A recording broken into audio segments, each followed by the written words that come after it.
Hello, Serious Survivor here. And today I just wanted to talk a little bit more about the situation with the coronavirus or COVID-19 as it's called.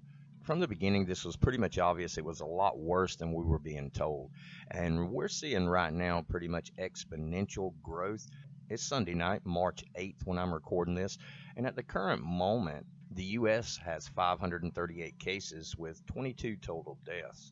And this number, I've watched this number increase in just the last 3 days from less than 200 to over 500 now.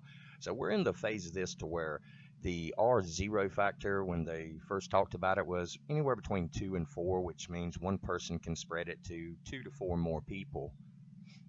We're starting to really see the effects of this. And I believe over the course of this week, we're going to see some exponential growth, and these cases are really going to skyrocket.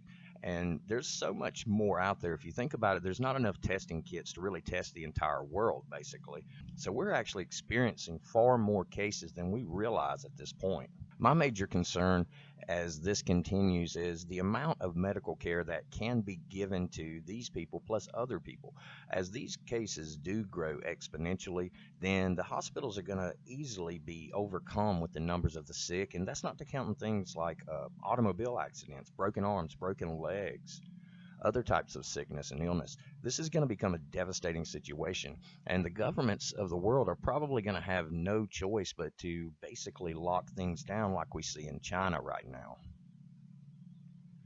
And that's one of the most concerning factors to a lot of people, because a lot of people are looking at this and we're seeing, the mortality rate of about 3.4%. That's higher than it sounds. That means basically 1 out of 30 people that are not going to make it from this. So that's higher than we would like to see it at, of course.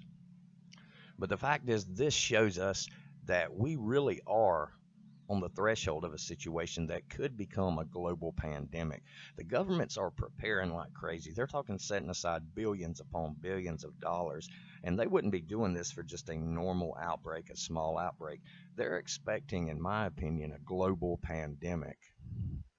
And with the steady increase in numbers that we're seeing, I'm not sure that we can actually avoid this. I mean, I hope for the best, like everyone. You prep for the worst, but hope for the best.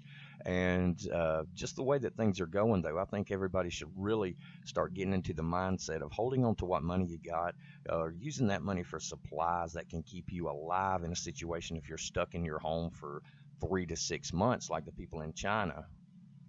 Because as of right now, the people in China that are quarantined can still order things on the internet and have it delivered, but that's going to stop before long. Companies are already stopping manufacturing processes here in the United States.